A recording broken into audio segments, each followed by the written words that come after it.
akan mulai ibadah kita siang hari ini. Mari sama-sama kita berdoa. Terima kasih Tuhan Yesus buat kesempatan yang baru hari ini. Kami masih boleh ada sebagaimana kami ada Tuhan, semuanya karena Engkau. Kami bersyukur buat penyertaan-Mu, kasih karunia-Mu Tuhan kepada kami. Sampai detik ini kami rasakan Engkau sungguh luar biasa baik dalam kehidupan kami. Siang hari ini Tuhan, kami rindu menaikkan syukur kami bersama-sama dengan saudara seiman kami. Kami percaya Engkau hadir di tempat ini Tuhan.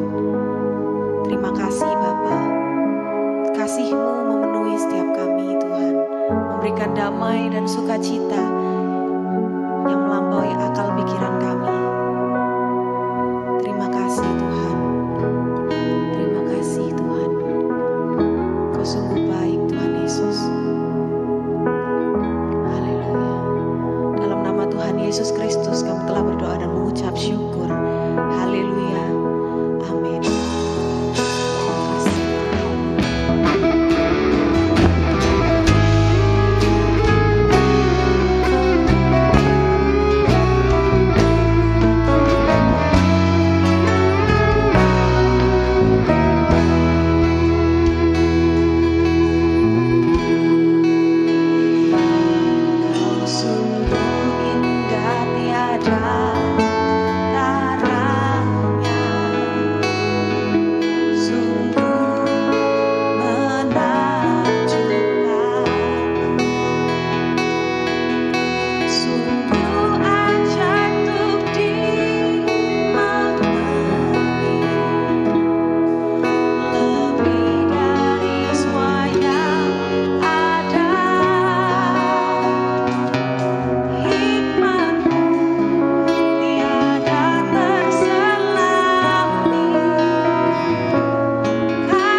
mengasihi setiap kami Tuhan. Kau menerima kami. Haleluya. Kami bangga memilikimu Tuhan. Kau teramat baik dalam hidupku. Haleluya, haleluya, Yesus. Haleluya, haleluya.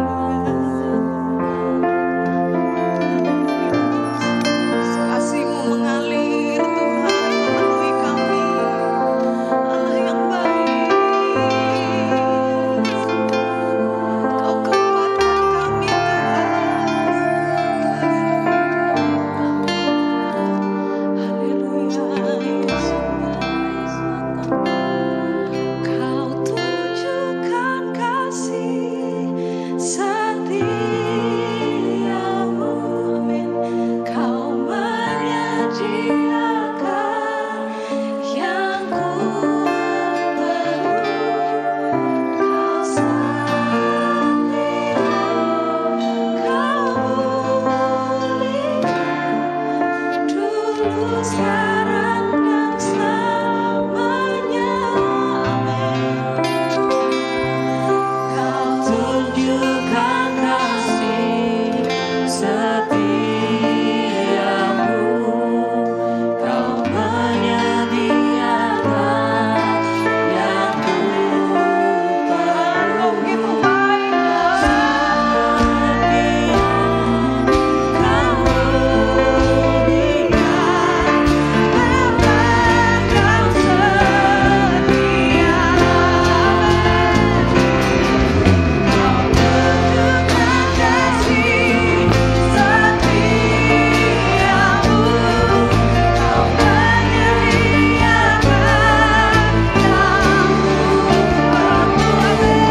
Kau setia, Kau pulihkan dulu, sekarang, dan selamanya. Kau tunjukkan kasih setiamu, Kau menyediakan yang ku perlu. Kau setia, Kau pulihkan, Bapa Kau setia. Bapa Kau setia, amin. Bapa Kau setia, amin. Sungguh indah Engkau Tuhan. Engkau menakjubkan, Engkau ajaib, Engkau hebat. Segala yang Kau perbuat dalam hidup kami Tuhan sungguh tiada duanya. Inilah syukur kami, sukacita kami di hadapan Tuhan. Kami bersyukur, kami bersukacita, kami bangga memiliki Engkau Tuhan. Terima kasih Tuhan. Dalam nama Tuhan Yesus Kristus, kami sudah berdoa dan mengucap syukur. Yang percaya sama-sama katakan amin. Haleluya. Terpujilah namamu Tuhan. Haleluya. Yang bersukacita siang hari ini boleh lambaikan tangannya. Puji nama Tuhan. Sukacitamu mengalir.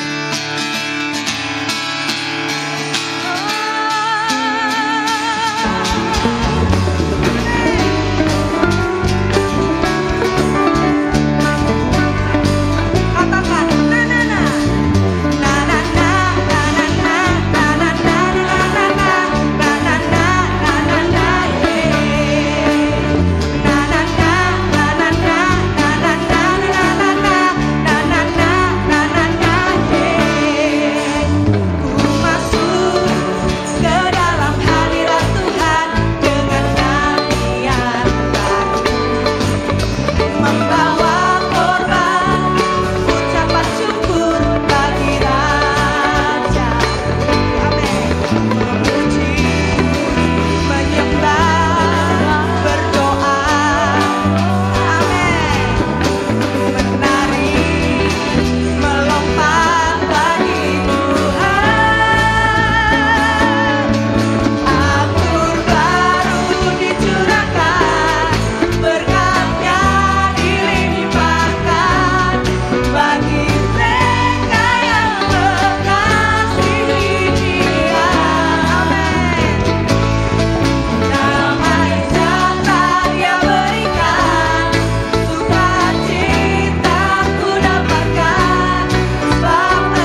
kekuatan kami.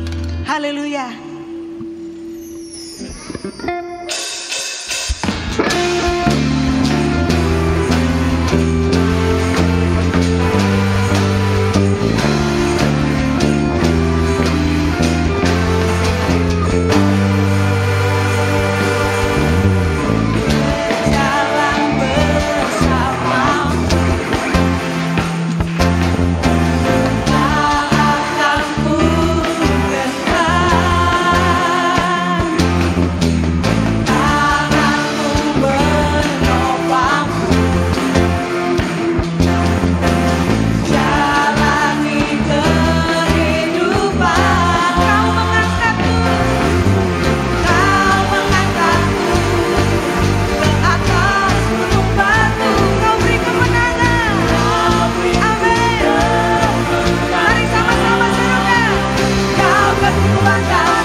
Tuhan, Engkaulah kekuatan kami. Tidak ada yang seperti Engkau, tidak ada yang sebanding dengan Engkau Tuhan. Terima kasih Tuhan Yesus. Terima kasih Tuhan. Sungguh indah Engkau.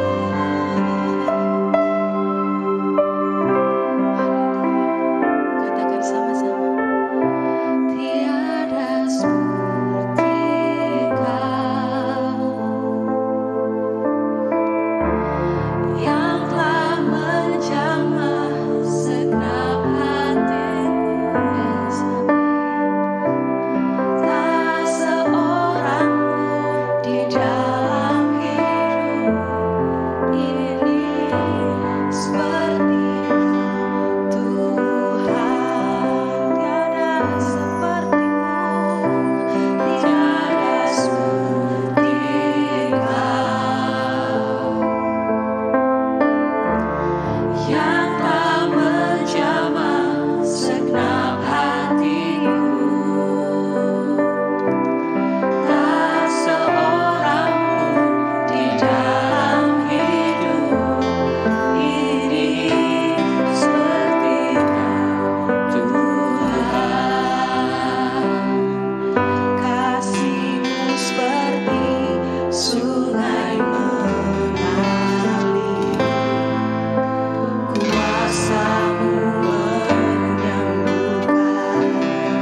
teramat baik dalam hidup kami.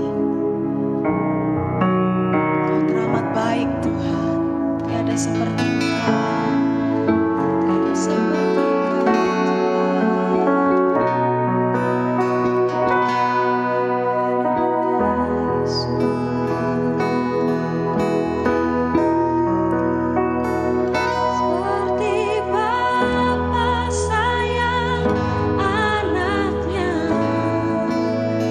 Demikianlah Engkau mengasihiku.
serta kami, Kau Allah yang setia.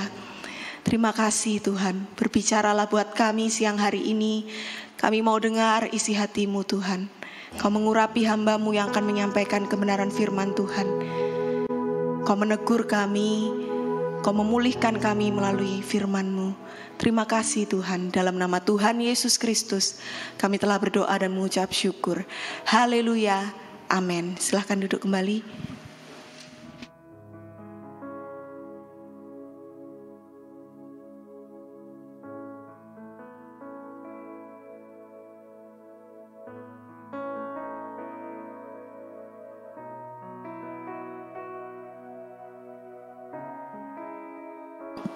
Nah, cek, baru nyala. Shalom sekali lagi.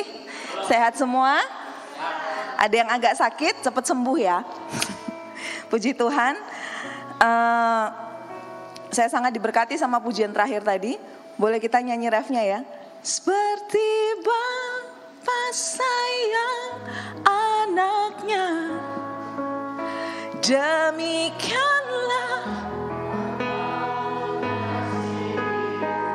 Percaya bahwa setiap kita tuh biji mata.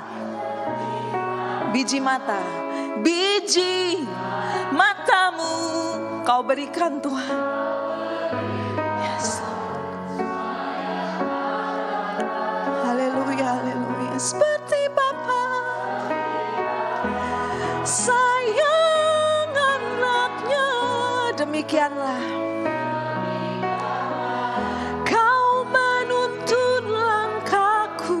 hari depan, hari depan indah Kau beri rancanganmu yang terbaik bagiku. Hari depan indah Kau beri rancanganmu yang terbaik bagiku.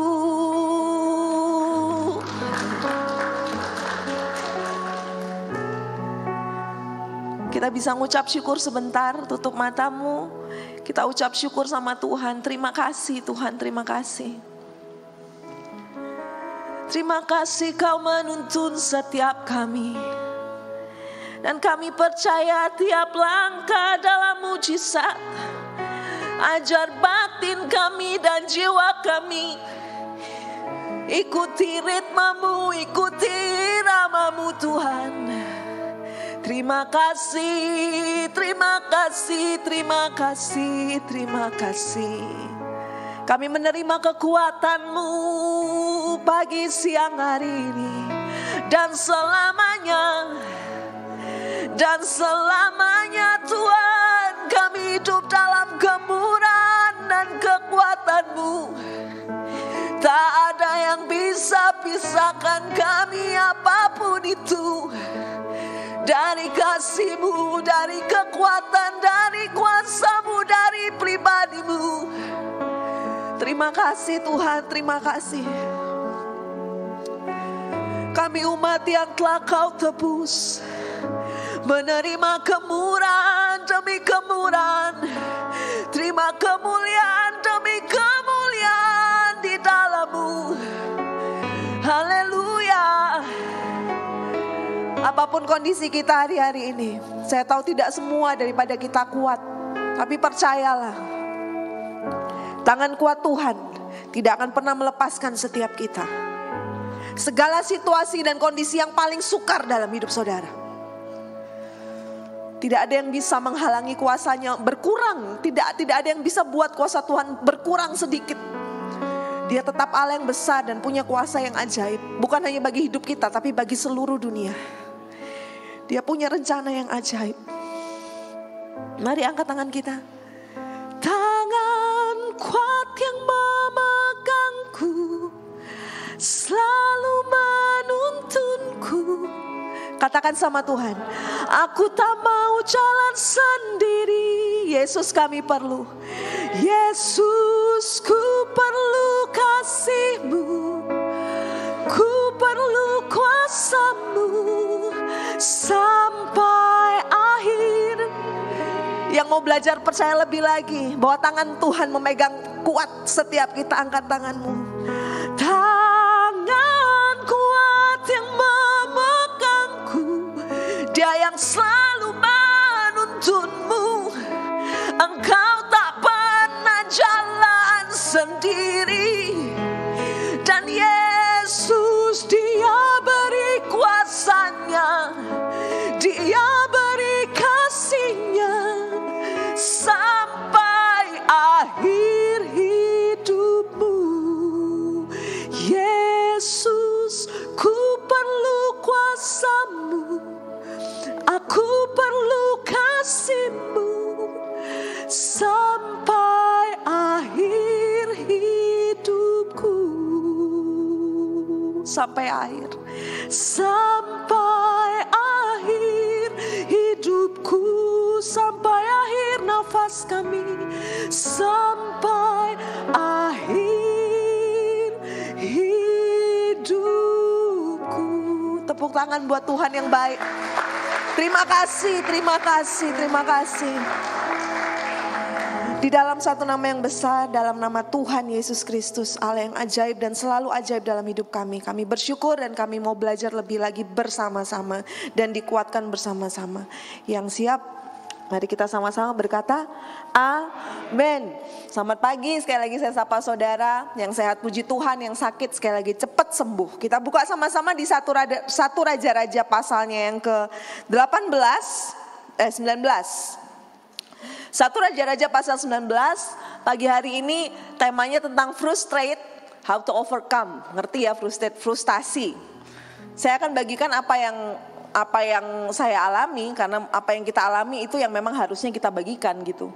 Karena apa yang kita alami bersama dengan Tuhan itu, ketika kita hadapi itu dan kita jalani itu hari lepas hari bersama dengan Tuhan, itu yang akan datangkan kekuatan bukan hanya bagi kita, tapi bagi orang yang Tuhan pertemukan sama kita. Amin. Menceritakan apa yang tidak kita alami itu tidak menarik. Amin. Sepakat? Adik-adik sepakat sama kakak, sama ibu? Boleh panggil ibu, boleh panggil tante, terserah. Tapi menceritakan apa yang benar-benar kita alami bersama dengan Tuhan, yang menjadi bagian dalam perjalanan hidup kita bersama dengan Tuhan, itu akan selalu menyenangkan dan menguatkan. Karena muatannya ada, isinya ada. Kamu gak akan bisa bagi Sprite ke orang kalau kamu belum beli Sprite. Kamu akan bisa bagi Coca-Cola, susu apalagi. Susu yang paling disenangi, minuman-minuman kekinian, catai mungkin sebut merek. Kamu mau share, kamu mesti beli dulu, kamu mesti punya dulu. Kamu bagikan sama temenmu. 1 Raja-Raja pasal yang ke-19, kita belajar dari satu tokoh yang luar biasa yang namanya Elia. Pada tahu semua ya Elia ya. Kita baca sama-sama di 1 Raja-Raja pasal 19 ayat pertama sampai 15 saja. Tapi sebelum kita baca ayat pertama, saya ajak adik-adik mundur sedikit ke ayat ke atasnya di 1 Raja-Raja 18. Ayat yang paling terakhir. Nah, itu dikatakan ayat 46 kita baca sama-sama ya. 18 ayat 46 dengan jelas terus di situ. Kita baca sama-sama dengan keras 2 3. Tetapi kuasa Tuhan berlaku atas Elia, ia mengikat pinggangnya dan berlari mendahului Ahab sampai ke jalan yang menuju Yizreel. Tapi setelah ayat ini, ketika dia masuk ke 1 Raja-Raja 19 ayat yang pertama dan berikutnya, dikatakan dia mulai ngalami yang namanya ketakutan yang besar. Dia gak kuat lagi. Jadi frustasi yang Elia alami itu diawali dari sebuah kemenangan yang luar biasa besar. Kalau kita baca di ayat-ayat sebelumnya di atas, itu satu orang musuh ratusan nabi Baal. Satu orang benar musuh ratusan orang gak benar. Dan dikatakan dia menang di situ. Kenapa dia menang?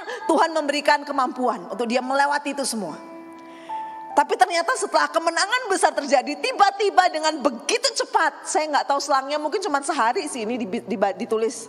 Ketika diketahuin sama Isabel, istrinya Raja Ahab itu, ketika semua nabi-nabi ratusan itu udah pada mati, dia suruh utusan, nggak ngomong sendiri, suruh utusan ngomong ke Elia bahwa kasih tahu tuh ya sama Elia, besok kira-kira jam segini nih tak cabut nyawanya.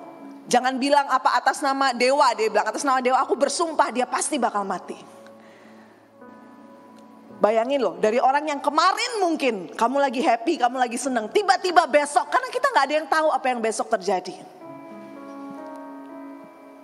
Dan saya mau sharekan bahwa satu hal yang Tuhan ingetin lagi dalam batin saya, frustasi, merasa takut, ada dalam kegagalan, ada dalam kekecewaan, itu biasa. Bilang biasa. Biasa. Jangan anggap itu sesuatu yang besar. Karena Tuhan ingetin saya bahwa itu kan kita mau seperti Tuhan ya.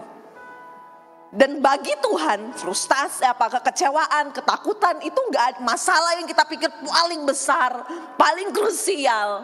Ketakutanmu tentang apa yang paling besar tentang masa depanmu. Itu bukan suatu hal yang mengganggu Tuhan. Jadi enggak apa-apa. Saya dulu tipikal orang yang ketika gagal itu rasanya aduh kacau, runtuh sudah gitu ya. Untuk mau bangkit lagi, mencoba lagi, itu cukup berat. Duh, ngos-ngosan. Tapi puji Tuhan, Tuhan mengingatkan bahwa kegagalan dalam hidup, kamu pernah gagal, mungkin kamu sekarang lagi takut tentang hal apa, frustrate tentang hal apa, kamu lagi bingung tentang ngatasin apa dalam hidupmu, gak apa-apa. Jangan biarkan frustasi itu menutupi hatimu untuk tetap bisa melihat Tuhan. Akui bahwa engkau kecewa, akui bahwa engkau gagal, akui bahwa engkau losor, apalah. Tidak mampu rasanya untuk bangkit, gak apa-apa, itu cuma perasaan bukan kenyataan. Amin. Elia pun ngalamin kok. Apa sih kemenangan terbesar yang kamu dan saya pernah lewati, pernah miliki, pernah dikasih sama Tuhan? Saya yakin gak ada apa-apanya dibandingnya orang 450 dia bantai sendiri. Dan dikatakan itu terjadi di Gunung Karmel. Gunung Karmel waktu saya search itu artinya Karmel itu tanah di mana tanah itu suburnya luar biasa. Makmurnya luar biasa. Itulah kehidupan. Kadang Tuhan izinkan, memang Tuhan beri kekuatan saat kita di Gunung Karmel. Tapi ada waktu juga Tuhan katakan lewat Elia yang Elia alami bahwa di Gunung Horeb dia juga dibawa ke sana. Dan arti Horeb itu padang gurun, kekeringan. Siapa sih yang suka kering? Panas. Ongkep, aduh dehidrasi, nggak enak, bisa bikin sakit. Tapi Tuhan bawa dia ke sana dari seorang yang punya kemenangan yang luar biasa. Sehari sebelumnya, H-1, menangnya luar biasa, hebatnya kelihatan orang luar biasa. Saya nggak tahu dia melihat dirinya sendiri seperti apa, tapi hari esok ditulis di sini, kita baca ya sama-sama di 1 Raja-Raja pasal yang ke-19. Kita baca mulai ayat 2 ya, ayat 2 ya. Ayat 2 mari kita baca sama-sama. Nah, maka 2-3, maka Isabel menyuruh seorang suruhan mengatakan kepada Elia, cuman ngomong, beginilah kiranya para Allah menghukum aku. Allahnya kecil ya. Bahkan lebih lagi daripada itu, jika besok kira-kira pada waktu ini aku tidak membuat nyawamu sama seperti nyawa salah seorang dari mereka, nabi-nabi itu yang palsu itu. Berikutnya ayat 3, maka takutlah ia, lalu bangkit dan pergi menyelamatkan nyawanya. Dan setelah sampai ke Beersheba yang termasuk wilayah Yehuda, ia meninggalkan bujangnya di sana. Ketakutan itu bukan jadi masalah. Tapi bagaimana kita bisa mengatasi ketakutan, apa yang akan kita lakukan setelah kita takut, itu yang bisa jadi masalah besar dalam kehidupan kita. Jadi kalau Anda takut, saya takut, itu gak apa-apa, itu wajar, itu normal. Seringkali saya baca satu buku yang sangat luar biasa. Di situ dikatakan bahwa kita nggak akan pernah lupa. Kadang itu kita nggak pernah lupa. Bahkan pasti kita nggak pernah lupa bahwa kita itu orang Kristen. Tapi hal yang sering kita lupa, kita tuh manusia. Yang harus dealing dengan rasa takut, yang harus dealing dengan rasa kecewa, dengan rasa gagal. Karena sering kali ini yang saya alami, saya didoktrin dengan begitu luar biasa bahwa kalau kamu memang anak Tuhan, kamu harus selalu kuat, kamu harus punya banyak hal, kamu harus melimpah dalam kondisi banyak hal. Masa depanmu harus terjamin dari sekarang sampai besok, gak pernah kesandung, lempeng terus jalanmu. Tapi kemudian saya belajar kembali dari satu pribadi ini. Hari ini dia menang, besok Tuhan izinkan dia ngalami ketakutan yang luar biasa. Itu Isabel gak langsung datang ke muka dia dan bilang, aku bunuh kamu ya besok ya, mati lu besok. Enggak, cuma nyuruh orang, dan itu cuma katanya gitu loh, diomongin orang seperti itu. Tiba-tiba maka takutlah dia, dibilang. Dan setelah takut, tidak dikatakan dia menyembah Tuhan dan mengingat Tuhan, mencari Tuhan. Tapi dia bilang dia pergi menyelamatkan nyawanya. masuk ke dalam suatu tempat wilayah Yehuda, dan dikatakan ia meninggalkan bujangnya di sana. Dia memilih menghadapi ketakutan dalam kesendirian. Biasanya ciri-ciri menuju depresi dan frustasi itu relate banget sama yang namanya depresi nanti. Setelah frustasi, depresi berat. Tapi sekali lagi saya juga diberkatin sama seseorang yang pernah gila. Ini benar-benar gila ya. Pernah ngalami kegangguan jiwa. Dia bilang anak muda sekarang gampang banget menggelari diri mereka dengan bipolar. Oh aku depresi, oh aku stres, oh aku frustasi. Tanpa mereka mengkonsultasikan dan tahu betul gimana sebenarnya kondisinya mereka. Frustasi boleh, tapi jangan gelari dirimu berlebihan dengan negatif. Amin. Ngadep ke Tuhan. Dia gak ngadep ke Tuhan dan dia katakan ia meninggalkan bujangnya di sana. Ia memilih untuk sendiri. Biasanya gak suka gumpul orang. Kalau orang yang depresi, frustasi, menutup diri. Itu yang dulu pernah saya alami. Menutup diri bagi banyak orang. Menutup pintu bagi banyak pribadi yang mungkin Tuhan sebenarnya mau bawa masuk dalam hidup kita. Tapi gak apa-apa. Itu pun masa-masa yang berharga. Amin. Masa frustasi, masa depresi, masa kamu tertekan, masa kamu ngerasa kayaknya kok gak bisa, kok gak ada kemajuan. Itu juga masa-masa yang berharga. Di dalam Tuhan kita akan dibawa menghargai yang namanya kuat. Dan yang namanya saat kita menjadi kuat dan saat kita menjadi lemah. Itu sama-sama berharga. Karena firman juga mencatat bahwa dalam kelemahan maka aku kuat. Bener kan Paulus tulis bilang kayak gitu. Waktu dia minta macam-macam suruh cabut duri dalam daging, gak tahu apa yang dia rasain. Tapi Tuhan bilang cukup kasih karunia aku buat kamu. Justru dalam kelemahan yang sekarang kamu alami, dalam ketakutan, kegagalan, frustasi yang lagi kamu alami, disitulah kamu akan merasakan kekuatanku. Sebab ketika kamu lemah, disitu justru kamu kuat. Jadi masa-masa ketika kamu dan saya merasa lemah, itu masa-masa yang berharga. Temukan kekuatan yang sebenarnya di sana. Kamu sedang dibiarkan Tuhan, bukan dibiarkan ke saya negatif, enggak. Kamu sedang diizinkan Tuhan. Tuhan sedang melakukan sesuatu untuk ketika kamu bangkit, kamu akan jadi lebih kuat daripada sebelumnya. Masalahnya gak banyak orang mau mengalami ini. Gak banyak orang mau menerima ini. Gak banyak orang mau dealing sama hal-hal yang seperti ini. Maunya ketika udah lemah dikit, maunya langsung dikuatin. Padahal enggak, ada momen kok dimana Tuhan biarin kamu tahunan mungkin. Atau mungkin yang gak betah tahunan, bulanan mungkin. Yang gak betah bulanan dibiarin mingguan begitu terus. Seperti tidak terjadi apa-apa. Tapi sebenarnya di masa-masa itu kalau kita mau sikapi dengan benar, kamu akan temukan sumber. Yang bisa buat kamu ketika kamu bangkit, kamu jalan akan lebih kuat lagi. Elia dikatakan dia masuk seorang diri, meninggalkan bujangnya. Lalu lihat ayat keempat, kita baca sama-sama. 1, 2, 3. Tetapi ia sendiri, lagi ditulis ya, ia sendiri masuk ke padang gurun sehari perjalanan jauhnya. Loh, seharian masuk ke padang gurun lalu duduk di bawah sebuah pohon arar. Dia sendiri masuk ke padang gurun. Jadi bagi kamu yang sedang ngerasa sendiri atau gimana, kamu gak sendiri sebenarnya. Ketika kita menilai diri kita bahwa kita sedang sendiri, sebenarnya kita salah besar. Kita gak pernah sendiri. Bukan hanya ada Tuhan, tidak. Tapi ada orang-orang, kalau kita mau peka, ada orang-orang yang Tuhan taruh di sekitar kita yang sebenarnya itu partnermu. Sekalipun orang itu mungkin tidak menguatkan, malah makin melukai, itu partnermu sebenarnya. Aku udah rasanya sakit tuh, tambah ditaruh orang yang semakin melukai ya. Itu sebenarnya partner Anda, partner dalam tanda kutip. Kalau kita mau welcome sama mereka. Welcome bukan berarti menerima, enggak. Tapi menyerap apa yang, prinsip-prinsip kebenaran akan apa yang harus kita lakukan. Sehingga kita bisa jadi pribadi yang lebih baik lewat kesakitan yang Tuhan izinkan untuk kita alami. Amin. Kejar kesembuhan, tapi juga jangan lupa hargai kesakitan.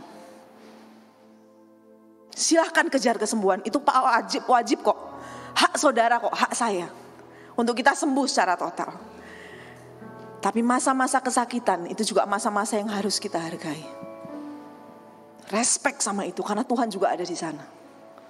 Karena bukan hanya Tuhan ada di sana, dia melewatinya. Golgota. Itu satu bukti tempat kesakitan paling parah yang pernah dialami seorang pribadi. Gak ada yang bisa menandingi itu. Kalau kita cuma mau glorinya doang ya, kemenangannya aja. Jangan pernah lupa bahwa sebelum kemenangan itu ada salib.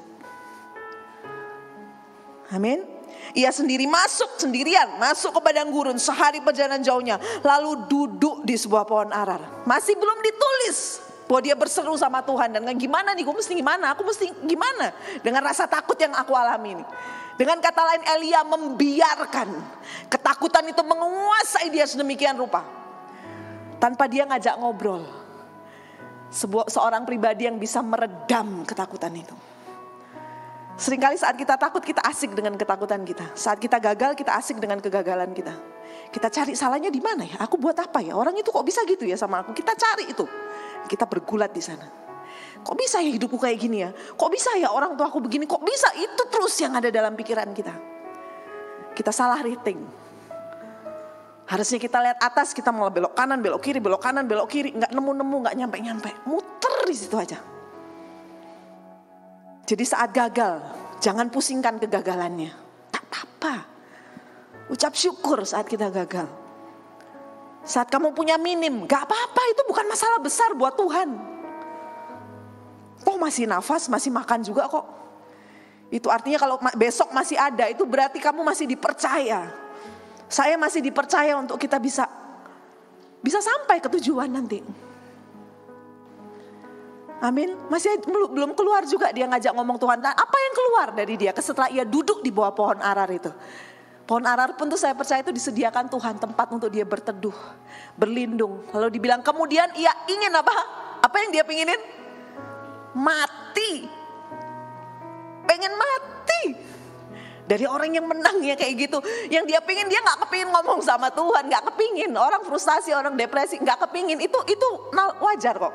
Saat kamu depresi, saat kamu gak bisa dapatkan apa yang kamu mau dan kamu rasakan kegagalan, ada kekecewaan di situ, ada putus asa di situ. Naluri manusia itu gak pingin ngomong sama Tuhan, pinginnya udah lari aja, atau bahkan mungkin kita pengennya cari nyelimur, cari kesenangan gitu, ngapain gitu biar bisa lupa sama masalah saya. Padahal gak bisa, aku mesti hadapi itu. Anda harus dibenturkan dengan kegagalan itu, Anda harus mau dibenturkan dengan kekecewaan itu, dibenturkan dengan kesakitan itu, harus mau. Tapi yang Elia pengen, dia pengen mati. Dan lihat, apa yang kita pingin nih, apa yang jadi keinginan terbesar kita, itu akan keluar dari mulut kita. Dia bilang apa? Cukup, apa? Dikatanya, cukuplah itu sekarang. Loh, berani banget. Sekarang ya Tuhan, apa? Ambil nyawaku. Sebab aku ini, nah lagi dia menggelari dirinya, sebab aku ini tidak lebih baik daripada nenek moyangku. Ngomongnya aneh-aneh deh pokoknya, tapi begitu. Kepinginnya mati, kepinginnya berakhir, jadi nggak usah heran ketika saya rasakan depresi, saya rasakan frustasi yang cukup hal yang simpel loh. Saya frustasi sama anak saya yang gede ini. Kalau masalah makan ya kan Mas Aga, saya alami itu, saya frustasi susah banget. Saya sampai rasain, gimana gitu caranya gitu. Itu frustasi yang simple, mungkin bagi Anda cuma begitu aja, but it's a big deal for me. Itu masalah besar buat saya, big things buat saya sebagai seorang ibu. Tapi dari ngadapin hal-hal yang seperti itu yang kita alami dalam kehidupan sehari-hari, frustasi itu gak akan jauh dari kita. Tapi yang perlu kita taruh lebih atas lagi, Tuhan ada di dalam kita. Amin. Dia ada di dalam kita. Jadi sudah mau ditekan dalam kondisi apapun, banyak hal sih sebenarnya, tapi saya kasih contoh simpel yang baru aja saya alami, yaitu frustasi sama suami. Ya pernah, dia pasti juga pernah frustasi sama saya. Dalam kebiasaan-kebiasaan kita yang masih gemesin gitu kan. Tapi ya gak apa-apa, itu biasa, itu wajar. Sampai seorang Elia lo bilang, cukup pengen mati, jupuk nyawaku sekarang. Sekarang, jangan besok, sekarang. Lalu kita lanjut yuk. Apa yang dilakukan setelah dia ngomong gak karu-karuan itu dan menggelari dirinya, aku nih orang yang gak lebih baik kok dari orang-orang pendahuluku yang dulu. Ayat 5 dikatakan apa? Sesudah itu, baca sama-sama yuk. Sesudah itu ia berbaring dan tidur di bawah pohon arar itu. Tetapi tiba-tiba seorang malaikat menyentuh dia serta berkata kepadanya apa? Bangun, makan. Setelah ngomel yang enggak, ngomong statement yang enggak, entah ke Tuhan, entah ke sesama gitu ya. Yang dia lakukan enggak doa juga. Dia balik tidur, kesel. Orang frustasi itu capek loh. Kamu ngomong dengan segala macam hal yang negatif, hal yang gak karuan, mengeluarkan energi perkataan itu menciptakan itu energi yang negatif, itu melelahkan. Sehingga akhirnya dia memutuskan, dia baring lagi, dia tidur lagi. Tapi apakah Tuhan menyerah? Enggak. Jadi bersyukur loh, kita punya Tuhan yang gak gampang give up sama hidupmu, sama hidup saya. Kalau udah kayak saya, sakarepmu, kadang itu perkataan itu keluar loh dari orang yang frustasi. Sakarepmu lah, lo mau ngapain? Saya mungkin ngomong sama terserah, gitu kan. Dia paling benci kata terserah, betul ya nak? Paling nggak suka ketika dia ngomong terserah. Ketika saya udah ngomong terserah, itu nggak suka. Ada ketakutan dalam diri dia dan dia tanya lagi ke saya, ma gimana, boleh nggak? Sebenarnya kita nggak suka di sakarepmu gitu, nggak suka. Tapi Tuhan ketika tahu Elia tetap gak mau juga, gak nginget Tuhan juga, gak mau ngomong yang baik juga, milih tidur lagi, udah capek, udah di bawah pohon arar itu. Malaikat Tuhan datang, menyentuh dia, gak dijongkrokno loh, gak digoblok-goblokno loh, menyentuh dia dan membangunkan dia. Diingatkan apa? Banguno, makan. Karena kamu butuh. Sebelum kita makan, sebelum kita memilih apa yang harus kita makan, kita jadikan bagian dari dalam tubuh kita dan menjadi kekuatan diri kita. Kita perlu bangun. Amin. Bangun dulu. Artinya sadar dulu. Yuk sadar yuk, kondisimu seperti apa sebenarnya. Sadar yuk kondisi saya seperti apa sebenarnya. Setelah kamu sadar, hidangan apa yang ada di depanmu, pilihan mana yang benar, mana yang sehat, mana yang bagus buat kamu.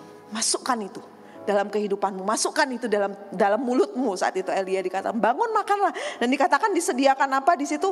Ayat 6, 23. Ketika ia melihat sekitarnya, maka pada sebelah kepalanya ada apa?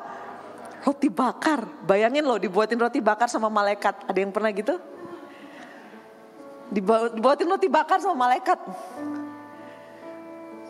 Dia nggak dibilang dia bawa sangu di situ, nggak ada. Dia berangkat seorang diri, pokoknya pengen menyendiri, pengen sendiri, nggak pengen diganggu, sampai ujung-ujungnya pengen mati, gitu kan? Tapi nggak mau matiin diri sendiri juga, takut juga kali ya, gitu kan? Mintanya Tuhan cabut aja gitu.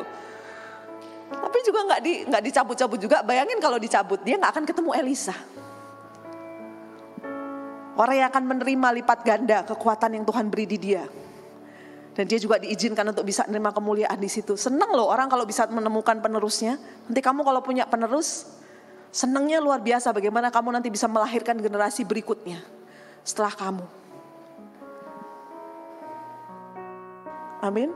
Ada orang-orang yang akan Tuhan lahirkan lewat hidupmu. Jadi jangan biarkan hidupmu mati. Kamu mesti jaga hidupmu dengan sedemikian rupa sehingga kamu nanti bisa melahirkan orang-orang yang memang Tuhan sediakan buat kamu untuk kamu lahirkan. Dan orang itu bukan orang yang gak berguna, bermanfaat buat sesama. Bangun, makan loh, dikasih roti bakar. Ketika ia melihat sekitar, maka pada sebelah kepalanya ada roti bakar dan sebuah kendi berisi air. Jadi Tuhan itu paket komplit.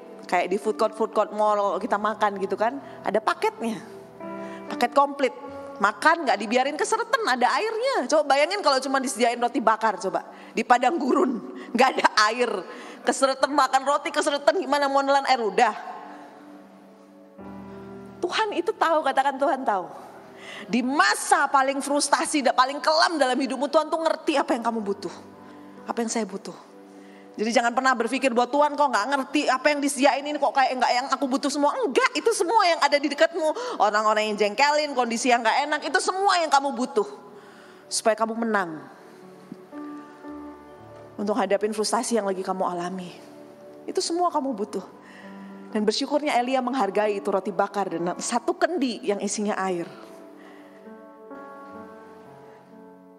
Ayat 7 dibilang. Ayat 6 masih dibilang ada sebuah kendi berisi air, lalu ia makan dan minum. Lalu ngapain? Ingat Tuhan, ngucap syukur? Enggak loh. Ngapain dia?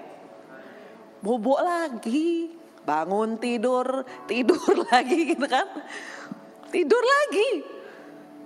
Dia masih merasa belum punya cukup kekuatan, padahal di situ dengan magical, dengan supranatural, tiba-tiba ada roti bakar sama air sekendi.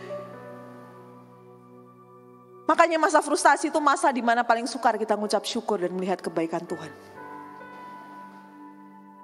Betul kan? Saat kamu frustasi dan kamu depresi dan kamu larut dalam kegagalanmu, kamu gagal fokus, fokusmu kayak hilang semua. Melihat hal-hal yang kecil yang itu kebutuhan utama loh. Kalau Tuhan tiba-tiba ngomong pergi kamu sekarang, lanjut perjalanan ke kota berikutnya tanpa makan dan tanpa minum, padahal seharian penuh dia jalan di padang gurun. Gak di mall loh, jalan sejam di mall ya enak aja, adem gitu kan. Di padang gurun sehari perjalanan jauhnya, Tuhan yang paling tahu apa yang dia butuh. Makan sama minum dulu. Udah, gak makan gak minum kamu juga gak akan bisa doa. Ada orang bisa doa dengan perut lapar, ini kering. Makan, minum dulu, Tuhan bilang makan, minum dulu. Nah, dia berbaring pula akhirnya. Lalu lihat ayat yang ke-7. Kedua kalinya loh didatengin malaikat, spesial banget gak sih? Makanya kamu sama saya itu spesial loh. Jangan pernah ngaca terus bilang jelek banget sih. Rambutku kok gini sih. Bodiku kok gini, hidungku kok gini. Aduh saudara sudah. Ya kan? Tetapi ayat 7 kita baca sama-sama 2-3. Tetapi malaikat Tuhan datang lagi loh. Gak bosen-bosen keberapa kali? Kedua kalinya. Dan ngapain? Woi gitu, enggak. Menyentuh, tahu ya menyentuh. Menyentuh itu dengan pelan. Disentuh dia. Lalu dia bilang apa? Serta berkata apa? Bangunlah, makanlah. Sebab kalau tidak perjalananmu nanti terlalu jauh bagimu. Makan, mungkin belum habis kali ya. Atau ditambahin porsinya, gak tahu saya. Pokoknya diingetin lagi, bangun loh, makan. Nanti gak cukup tenagamu untuk kamu melanjutkan perjalananmu. Itu tandanya apa? Belum selesai. Dalam masa frustasi kadang kita berpikir selesai sudah. Padahal Tuhan bilang belum selesai, bangun lagi, makan lagi. Nanti gak bakal cukup kamu sampai ke sana. Itu artinya masih ada kilometer, entah berapa kilometer lagi yang harus kita tempuh.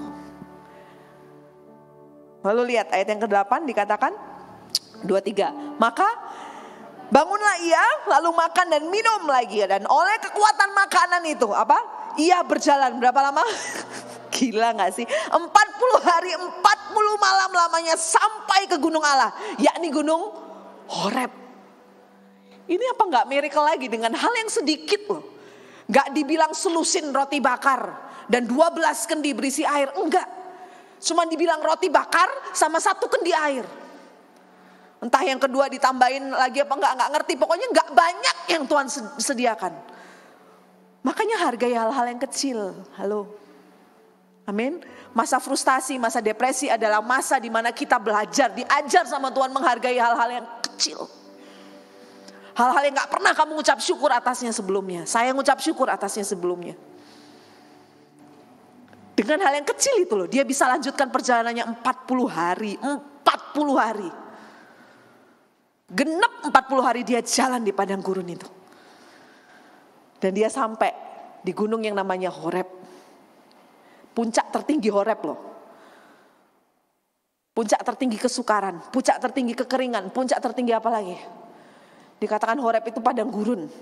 Jadi mbahnya padang gurun lah, buyutnya padang gurun gitu loh. Buyutnya kondisi yang paling gak enak. Lalu ayat yang ke-9 ya. Ayat yang ke-9. Kita baca sama-sama. 2-3. Di sana masuklah ia ke dalam sebuah goa dan bermalam di situ. Jadi sampai di goa Horeb dia nemu sebuah gua dan dia memutuskan bermalam di situ. Maka firman Tuhan kepadanya demikian. Ditanya apa? Apakah kerjamu di sini, hai Elia? Lalu lanjut ayat 10, 2-3. Jawabnya apa? Aku bekerja segiat-giatnya bagi Tuhan, Allah semesta alam. Karena orang Israel meninggalkan perjanjianmu, meruntuhkan mezbah-mezbahmu, dan membunuh nabi-nabimu dengan pedang. Hanya aku seorang dirilah yang masih hidup dan mereka ingin mencabut nyawaku. Ini juga salah satu ciri orang depresi. Apa Tuhan gak ngerti apa yang dia sedang buat sebenarnya? Ngapain sih Tuhan kok pakai tanya? Tuhan kok tanya gitu kan? Tuhan kok pakai tanya? Katanya Tuhan, engkau Tuhan, Allah Maha Tahu gitu kan? Tuhan kok tanya? Tapi itulah lucunya Tuhan. Tuhan aja mau merendahkan diri untuk bertanya. Kita manusia, tanya Tuhan apa tuh tanya Tuhan gitu kan? Tanya Tuhan. Hidup-hidupku gitu kan? Tuhan aja yang Maha Tahu, dia mau merendahkan dirinya tanya sama manusia yang dia ciptakan. Kamu lagi ngapain sih? Seolah-olah dia gak tahu. Lalu apa yang dia katakan? Ternyata frustasi, depresi. Salah satu yang juga bisa dilakukan itu masih orang frustasi sama orang depresi itu masih bisa sombong juga loh. Benar? Ini jauh, baca deh ayat ini. Orang udah frustasi, udah depresi, udah ngomong yang enggak, masih bisa sombong juga loh. Jadi jangan kira orang yang depresi, kecewa, gagal itu enggak bisa sombong, enggak. Rendah diri melulu, enggak. Bisa sombong juga. Ini Elia tuh, aku bekerja segiat-giatnya bagi Tuhan. Aku udah berikan apapun buat engkau. Ngomong bagi Tuhan, padahal yang diajak ngomong Tuhan loh. Ngomong di depan Tuhan, aku bekerja segiat-giatnya bagi Tuhan. Allah semesta alam. Loh, yang diajak ngomong Tuhan, dia begitu loh. Coba bayangin. Karena orang Israel meninggalkan perjanjianmu. Merendahkan orang yang salah. Ya sekalipun ada orang salah jangan direndahin lah. Udah cukup salah itu ya udah gitu. Nggak usah hina-hina orang yang udah hina dan salah gitu kan. Karena kita juga hina dan penuh kesalahan. Lihat ada orang salah gitu, lihat ada orang hina sedikit gitu. Waduh, seneng lah kita. Itu kan saudara. Karena orang Israel meninggalkan perjanjianmu, meruntuhkan mezbah-mezbahmu, dan membunuh nabi-nabimu dengan pedang. Lihat kalimat terakhir. Hanya aku seorang dirilah yang masih hidup. Dan mereka ingin mencabut nyawaku. Aku ini loh udah buat kayak gitu buat kamu. Tapi mereka juga gak ada sayang-sayangnya sama aku, malah aku mau dibunuh kok. Ada protes juga di sana. Betul? Saat masa depresi, masa tertekan, itu masa demo yang paling enak gitu kan. Tinggal gimana kita mau stop sebenarnya atau enggak. Elia pun melakukannya, jadi tenang aja kalau kamu suka protes dalam hal-hal yang negatif. Elia juga gitu kok. Elia juga sombong kok saat dia alami frustasi dan depresi. Tapi cerita ini terbuka supaya kita bisa belajar. Cerita ini ditulis supaya kita bisa serap banyak hal. Amin. Lalu ayat 11 kita baca sama-sama lagi yuk. Mau ke 15 selesai nanti ya. Ayat 11, 23 lalu firman-Nya Tuhan ngomong apa? Keluarlah dan berdiri di atas gunung itu di hadapan Tuhan. Maka Tuhan lalu, jadi dia disuruh, sekarang kamu jangan di gua, kamu keluar, berdiri di puncak gunung itu, jangan di dalam gua. Lalu dikatakan di situ kondisi yang terjadi adalah angin besar dan apa? Kuat yang apa? Membelah gunung-gunung dan memecahkan bukit batu, mendahului Tuhan. Tetapi tidak ada Tuhan dalam angin itu, dan sesudah angin itu datang gempa, tetapi tidak ada Tuhan dalam. Saya bayangin ayat ini. Dan saya yakin firman Tuhan gak pernah bohong kayak kita kan. Yang sering bohong gitu kan. Ketika ini ditulis. Ketika kita ngomong kamu baik-baik. Oh baik-baik. Padahal dalam hancur gak karu-karuan gitu kan.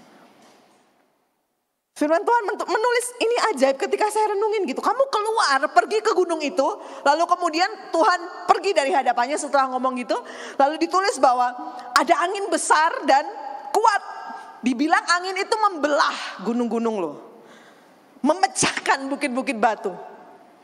Lalu setelah itu apa? Tetapi gak ada Tuhan dalam angin. Dan sesudah angin itu datang gempa, tetapi gak ada Tuhan dalam gempa itu. Saya mikirin ini orang kok bisa tetap hidup ya? Turki lagi gempa gitu kan. Dan korbannya terus akan berlipat kali ganda katanya. Berlipat kali, sampai hari ini saya baca akan jadi 2 kali lipat perkiraan. Daripada instansi yang menghitung di sana, yang lagi punya kerjaan di sana. Saya tuh mikirin Tuhan, itu angin kamu buat kuat dan begitu dahsyat, memecah gunung batu dikatakan. Tapi Elia tetap baik-baik saja loh. Seorang diri.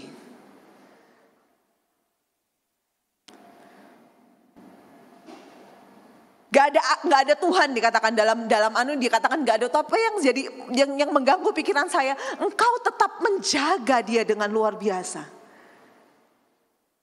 Di tengah-tengah kondisi yang gak karu-karuan tuh loh, carut marut loh, membelah gunung dan lain sebagainya. Dia diizinkan Tuhan melihat kejadian yang seperti itu. Lalu yang terakhir adalah angin, dikatakan di ayat yang ke 12 ya. 12, ada lanjutannya 12. Ini juga seru juga, kita baca sama-sama yuk. Dan sesudah gempa itu datanglah api, tetapi tidak ada Tuhan dalam api itu. Dan sesudah api itu datanglah bunyi angin sepoi-sepoi biasa. Dari hal yang paling dahsyat sampai akhirnya gempa yang ada apinya tiba-tiba berubah jadi angin yang sepoi-sepoi biasa. Ngerti kan kalau angin sepoi-sepoi biasa? Rambut paling cuma kibar-kibar dikit-dikit. Dari hal yang paling kacau, dari hal yang paling bisa menghancurkan sampai kondisi yang kalem banget, yang aman banget, yang nyaman banget. Elia tetap terjaga aman di situ. Terus saya tertanya gini dalam hati, terus Tuhan engkau di mana kalau engkau nggak ada di situ? Saya dapat rema yang luar biasa bahwa Tuhan ada di dalam kamu dan ada di dalam saya. Amin. Semua boleh kacau, boleh hancur, mengancam sepertinya. Itu kok bisa juga dia tenang gitu loh. Gak ditulis di sini dia gugup, dia bingung melihat segala macam kekacauan alam yang terjadi. Alam loh ini, satu orang musuh alam. Dan Tuhan yang menggerakkan itu semua alam. Tapi dia tetap terjaga aman. Dari angin ribut, gempa ada apinya. Tiba-tiba angin, sepoi-sepoi biasa. Ayat 13. Kita baca sama-sama 2-3. Segera sesudah Elia mendengarnya, ia menyelubungi mukanya dengan jubahnya. Lalu pergi keluar dan berdiri di pintu gua itu. Maka datanglah suara kepadanya yang berbunyi. Ditanya lagi, sama loh pertanyaan, apakah kerjamu di sini, hai Elia? Lalu ayat yang ke-14. Sama aja. Tetap aja dia udah ngelihat kondisi yang begitu, dijaga dalam kondisi yang begitu, tetap aja yang dia bilang sama kayak ayat sebelumnya. Aku kerja segiat-giatnya buat kamu, kasarannya gitu. Gak goyah juga itu hatinya karena orang Israel tinggalkan perjanjianmu dan bla bla bla, dan aku seorang diri, tinggal aku nih sendiri yang masih hidup. Mereka mau bunuh aku. Tidak merubah statementnya dia. Tapi ayat yang ke-15 kita baca sama-sama 2-3. Firman Tuhan kepadanya apa? Pergilah kembali ke jalanmu melalui padang gurun ke Damsyik, dan setelah engkau sampai engkau harus mengurapi Hazael menjadi raja atas. Saudara bangkit diri, yuk saya hampir selesai.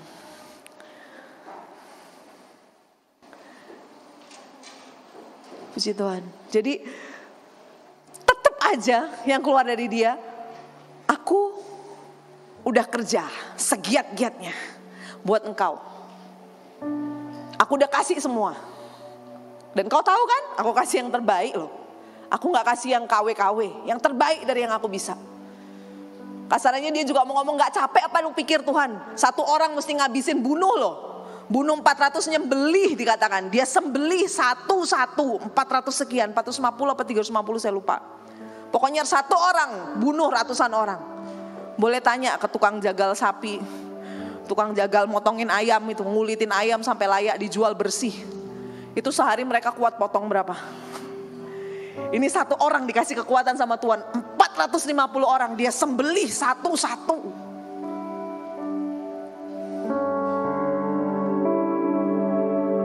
Dan dia menganggap itu sebagai sesuatu yang dia kerjakan dengan sendirinya, dengan kekuatannya sendiri. Pasti, karena kalau gak gitu gak bakal dia protes sama Tuhan seperti itu dan menunjukkan diri apa yang sudah dia buat. Tapi kondisi yang seperti itu jengkelin gak sih? Jengkelin loh. Tetap aja dia ngomong kayak gitu sama Tuhan. Tapi yang paling luar biasa di ayat 15 ini, coba saudara tampilkan lagi dan saudara baca lagi gitu. Ayat yang 15 tadi satu aja. Ayat yang 15 dikatakan firman Tuhan. Tuhan masih mau tetap firman loh. Tahu firman ya? Tuhan masih tetap mau ngomong sama model Elia yang kayak begini. Kita jangankan gitu kan kadang. Sekali cukup, dua sekali oke lah gak apa-apa, 2 kali oke gak apa-apa, 3 kali gak lagi. Tuhan tetap mau ngomong. Tuhan tetap berfirman. Dan apa firman Tuhan? Tuhan gak ngomong, kamu harus bertobat, kamu gak boleh sombong, kamu ingat aku lagi, yuk doa. Enggak. Bagi Tuhan, kondisi kekeh, statement kekeh yang Elia lontarkan sama dia, itu gak jadi masalah. Dan Tuhan tetap ngomong sama dia apa? Pergi. Dengan kata lain, aku masih tetap mau pakai kamu. Pergi, balik ke jalanmu yang memang harus kamu lewati, melalui padang gurun lagi. Jadi dia disuruh pulang, balik ke satu tempat, balik mengerjakan apa lagi yang dia lakukan. Bukan lewat jalan yang enak, balik lagi ke padang gurun, lewat padang gurun, ke Damsyik. Dan setelah kamu sampai, kamu harus mengurapi Hazael menjadi raja atas Aram. Saya renungin, halo Tuhan, gak nyambung. Dari apa yang Elia ngomong tadi sebenarnya ke Tuhan, tiba-tiba Tuhan itu kayak gak ngurus, gak penting udah. Kamu mau berdebat sama saya, kamu gak akan pernah menang. Itu yang saya dapetin.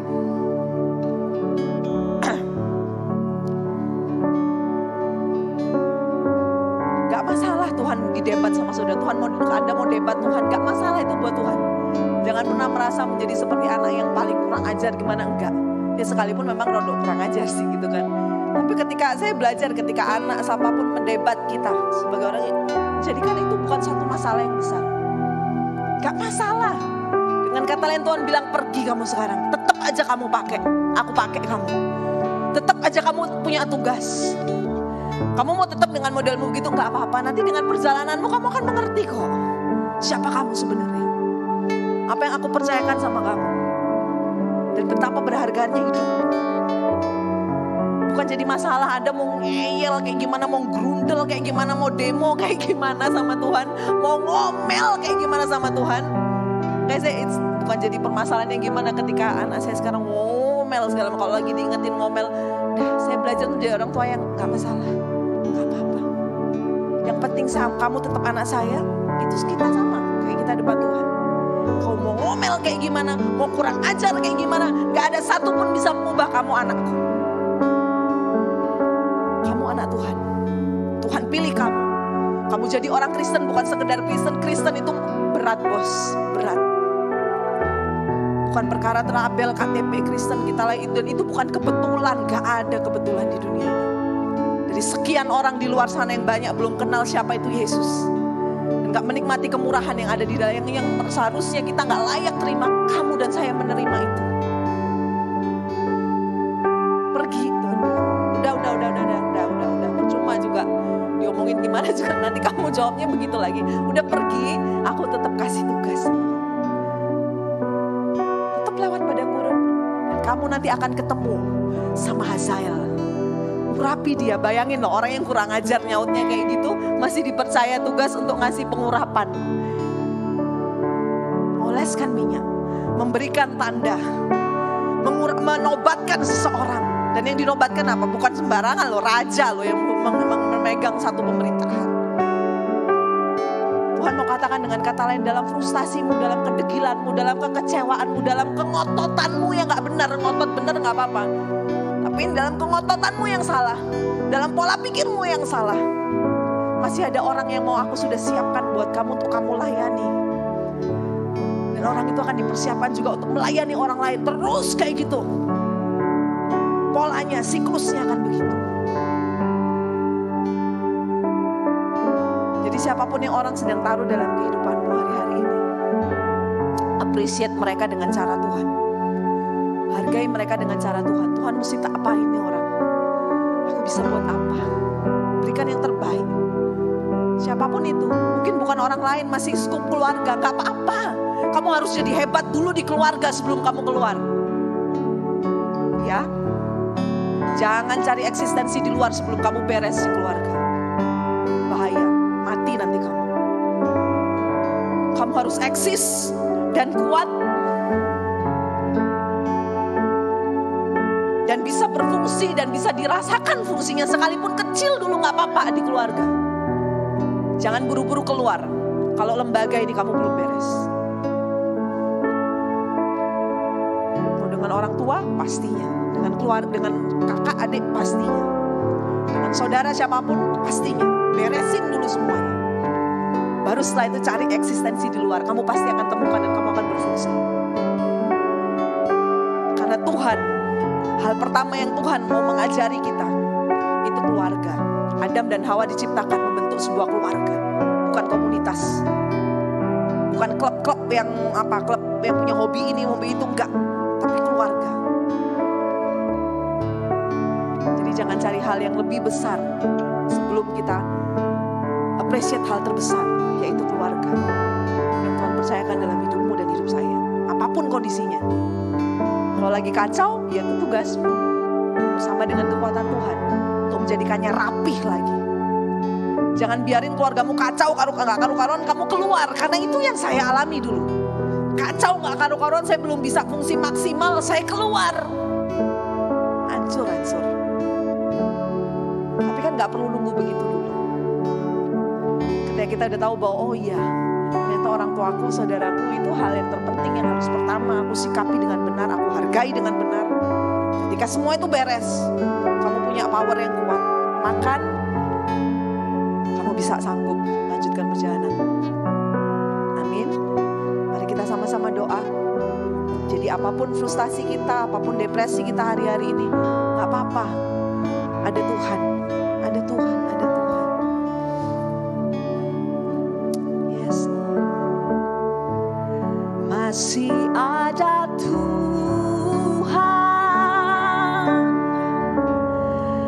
masih ada kuasa tak terbatas. Dia pencipta semesta, Dia pencipta semesta. Dia juga sanggup mengubah hidupmu sekarang. Masih ada Tuhan, masih ada Tuhan, masih ada jawaban, masih ada jawaban. Angkat tangan sama Tuhan, katakan masih ada Dia. Masih ada Tuhan, masih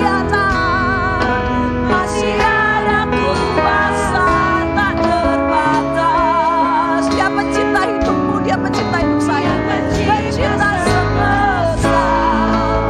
Dia juga mengubah hidupmu sekarang. Masih ada Tuhan, masih ada jawaban, masih ada Tuhan,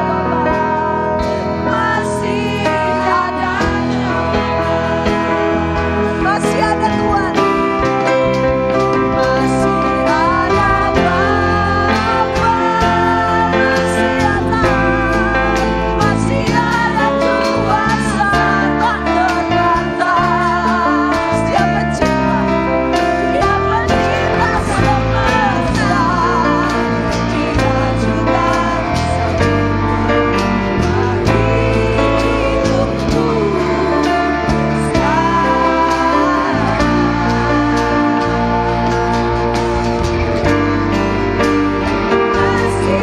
ada Tuhan, masih ada jawaban. Sekali lagi,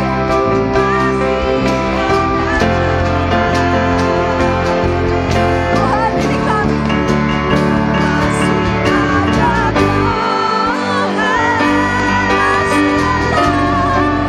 Masih ada Tuhan, masih ada kuasa tak terbatas.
Engkau masih ada.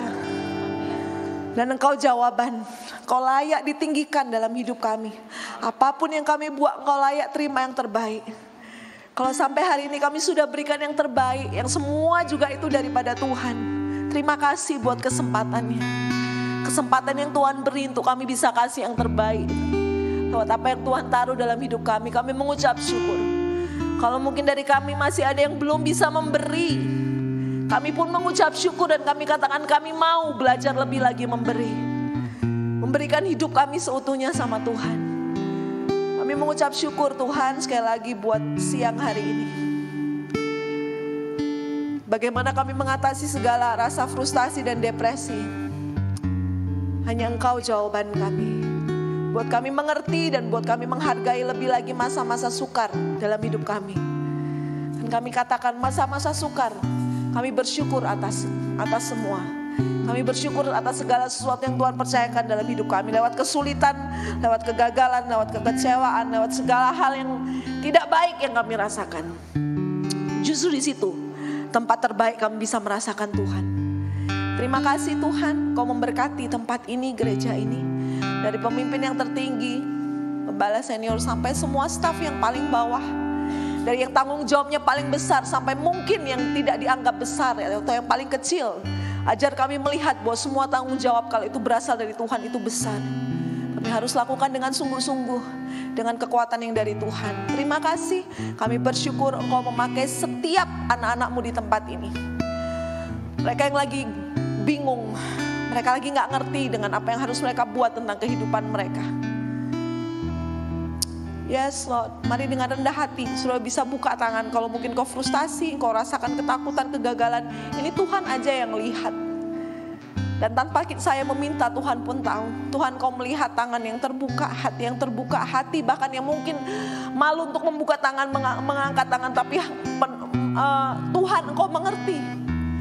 Mereka menjerit mungkin, Engkau mengerti. Aku percaya, hamba percaya, kami semua percaya Engkau menolong kami.